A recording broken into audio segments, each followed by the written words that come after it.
का दूसरा अध्याय सांख्य योग महात्म्य के साथ। धर्म क्षेत्र कुरुक्षेत्र में सेना भई अपार, कौरव और पांडव जुड़े आए कृष्ण मुरार।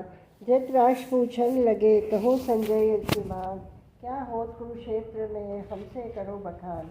कहे संजय कर जोड़ कर सुनो राज महाराज, पांडव की सेना निरख दुर्योधन मनराज। अर्जुन विनती करे श्री कृष्ण महाराज, रथ हमारे को ले चलो सेना दिखन काज। आज दूसरा अध्याय सांख्य योग। संजय धृतराष्ट्र कहने लगे, हे राजन, अश्रुओं से पूर्ण रुदन करते हुए और व्याकुलता को प्राप्त अर्जुन से श्री कृष्ण भगवान बोलते भये, हे अर्जुन, ऐसे युद्ध की ठौर पर तुम्हें यह दुख कहाँ से व्याप्त हुआ। इस बात से न स्वर्ग मिलता है और न संसार में कीर्ति ही होती है। हे अर्जुन, इन नपुंसकों जैसे प्रकृति को त्याग कर उठ खड़ा हो। अर्जुन बोला, हे मधुसूदन, भीष्म और द्रोणाचार्य तो पूजने योग्य हैं, इनकी पूजा कीजिए। इन पर बाणों का प्रहार किस भांति किया जाए, ये तो बड़े महागुरु हैं, इनके मारने से मेरा कल्याण कहाँ है। इंद्रियों की तृप्ति के निमित्त इनका घात करिए, इनको मारकर राज के भोग भोगिए, सो भोग इनके रुधिर के साथ लिपटे हुए भोगिए। और यह भी आवश्यक नहीं है जो सर्वदा हमारी ही जीत हो। जिनको मारकर हम जीना नहीं चाहते वे धृतराष्ट्र के पुत्र हमारे सम्मुख खड़े हैं। आपने जो कहा कि नीच बुद्धि को मत प्राप्त हो, सो मैं नीच बुद्धि के पाप को मानता नहीं, और मैं ऐसा मूर्ख हो गया हूँ जो धर्म अधर्म को नहीं समझता कि धर्म मुझको किस प्रकार हो सकता है और अधर्म कैसे। प्रभु जी, मैं शासन योग्य हूँ, मनसा वाचा और कर्मणा तुम्हारी शरण आया हूँ, जिससे मेरा कल्याण हो। सो बात निश्चय कर मुझे कृपा कर कहो, ताकि मेरा शोक दूर हो। हे प्रभु जी, जो शत्रुओं को मारकर निष्कंटक सारी भूमि का राज्य पाऊँ और देवलोक जो स्वर्ग है उसका राज्य सामग्री पाऊँ, तो भी मैं इनको मारकर मेरा शोक नहीं जाएगा। भूमि के राज्य की बात तो बहुत दूर है। संजय वाच, हे राजन, यह केशव जी को अर्जुन कहता है, हे गोविंद जी, मैं इनके साथ युद्ध किसी प्रकार भी नहीं करूँगा। यह कहकर अर्जुन चुप हो गया। संजय धृतराष्ट्र को कहते हैं, हे राजन जी, ऐसे दुख प्राप्त अर्जुन को कृष्ण भगवान जी हंस कर कहते हैं। श्री भगवान उवाच, हे अर्जुन, जो विवेकी पुरुष है वे किसी वस्तु की चिंता नहीं करते। जिनको मारने की चिंता तूने करी, सो कहने से मारे नहीं जाते। क्या यह अभी उपजे है? नहीं, पीछे भी थे और अब भी हैं और आगे भी होंगे। वह बोलनहारा आत्मा है सो अविनाशी है, और देह की जैसी तीन अवस्था है, बाल, यौवन और वृद्ध, तैसी चौथी अवस्था देह की मरण है।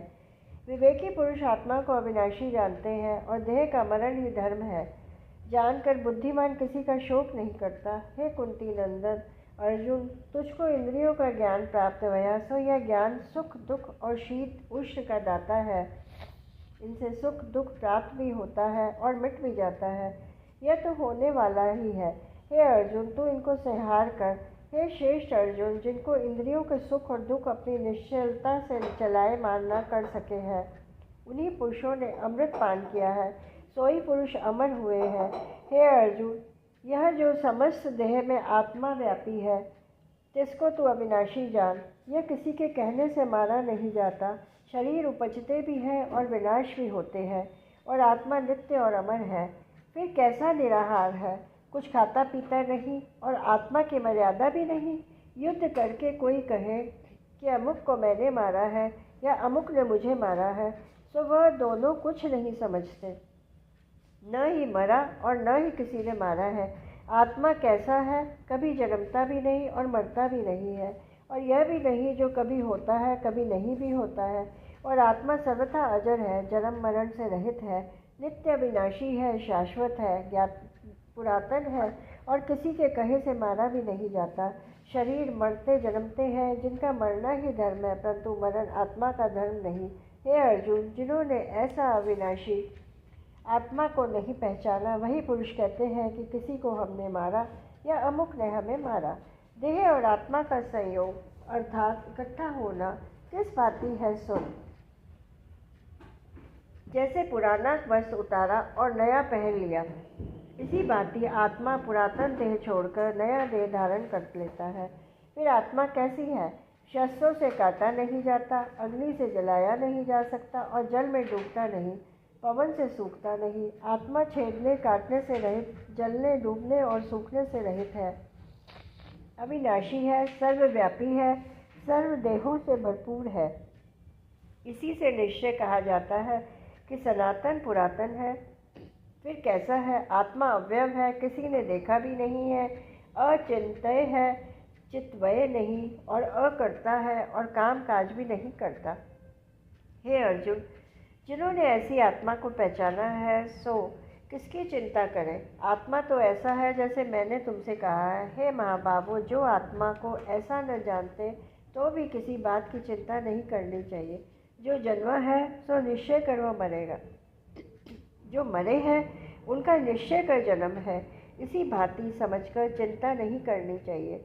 और अब और सुन, इन सभी भूत प्राणियों शरीरधारियों का आदि अंत नहीं जाना जाता कि कहाँ से आए और कहाँ जाएंगे। बीच से ही वे दिखने लगे हैं। जब शरीर को छोड़ते हैं तब नहीं जानते कि कहाँ गए। जिनका आदि अंत न जाना जाए कि कहाँ से आए और कहाँ गो गए, उनकी चिंता क्या कर। अब और भी सुनो। इस बोलने हारे आत्मा को देखना चाहे सो आश्चर्य युक्त होकर देखता है और सुनता भी आश्चर्य से है। आश्चर्य क्या है जिसका कुछ निर्णय न किया जाए कि यह क्या है। यह बात आत्मा के निश्चित कर जानिए कि वह अविनाशी है। इसलिए हे अर्जुन, किसी भूत प्राणी की चिंता न कर। तू क्षत्रिय है, युद्ध करना तेरा धर्म है और तू अपने धर्म से मत गिर। ऐसा युद्ध विषय कल्याण क्षत्रियों को दुर्लभ है। यह सभी योद्धा अपनी इच्छा से आए हैं, स्वर्ग द्वार इनके लिए खुले पड़े हैं। हे अर्जुन, इस युद्ध मार्ग के सुख से ही स्वर्ग प्राप्त होएगा। जो तू यह धर्म संग्राम न करेगा तो भी तेरी धर्म और कीर्ति भी चली जाएगी। धर्म और कीर्ति को छोड़कर पाप को प्राप्त होएगा। जो लोग तेरी कीर्ति करते हैं वे ही तेरी निंदा भी करेंगे कि अर्जुन बलहीन है। लोगों में जिसकी निंदा हो उसके जीवन से मरण भला। जो योद्धा तेरे से डरते हैं और महारथी योद्धा मानते हैं वो ही योद्धा कहेंगे अर्जुन बलहीन है और बुरे वचन कहेंगे, तेरे पराक्रम की निंदा करेंगे। यह सुनकर तुझे बड़ा दुख होगा। यदि तू युद्ध में शरीर छोड़ेगा तो स्वर्ग में जाएगा, जीतेगा तो भूमि के राज्य का सुख प्राप्त होगा। इसलिए हे अर्जुन, तो उठ खड़ा हो, युद्ध का निश्चय कर, सुख दुख को समान जानकर युद्ध कर, मुझे पाप नहीं लगेगा। हे अर्जुन, तुझको यह सांख्य शास्त्र का मत बताया है। अब बुद्धि योग सुन, जिसके सुनने समझने से यह तेरे जन्म मरण के बंधन को काट डालेगा और मुक्ति पाएगा। अब प्रथम तू मेरी बात सुन। मैं अपने भक्तों के साथ कैसा हूँ? जो मेरे भक्त मेरी पूजा भक्ति स्मरण भूल कर भी करते हैं, जिसका पाप कुछ नहीं, मैं क्यों कर मानूँ। जो मेरे भक्त मेरे प्रेम से मगन हुआ है, जिसकी सुध नहीं है तिसकी साखी सुन। जैसे राम अवतार में भीलनी की गति हुई कि प्रेम के साथ झूठे बेर भक्षण किए हैं। हे अर्जुन, मेरी गति देखने में थोड़ी है। एक तुलसी दल और पुष्पमाला मुझे समर्पण कर और एक बार नमस्कार कर और एक बार मेरा नाम ले। देखने को थोड़ा है पर इसका फल बहुत बड़ा है। क्या फल है? सुन। जन्म मरण के दुख को काट कर मेरे अविनाशी पक्ष में लीन होता है। यह तो भक्तों के साथ मेरी प्रीति है सो कही है, और भक्ति का फल भी कहा। अब जैसी मेरे साथ भक्तों की बुद्धि है सो सुन। मेरे जिन भक्तों को कि केवल मेरे चरण कमलों की सेवा के साथ प्रीति है, वे प्रभु बिना किसी दूसरे को नहीं मानते। मेरे नाम बिना कुछ मुख से न कहते भी नहीं, न सुनते हैं। उनका दृढ़ निश्चय है। जिनका निश्चय मेरे साथ नहीं, उनकी बात सुन। हे अर्जुन, उनकी मति अनेक और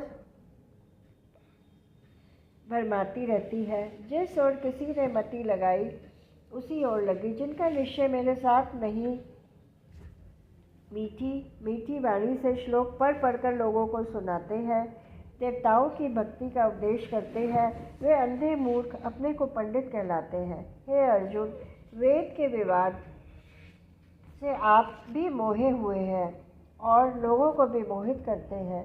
वे कैसे हैं? इंद्रियों के भोगों जिनकी कामना है, उन्होंने स्वर्ग को ही परम पद समझ रखा है। वह ऐसे कर्म करते हैं जिनके किए वे बारंबार संसार में जन्म मरण होए और जिनके करने से कष्ट बहुत होवे और जिस कर्म का तुच्छ फल होए।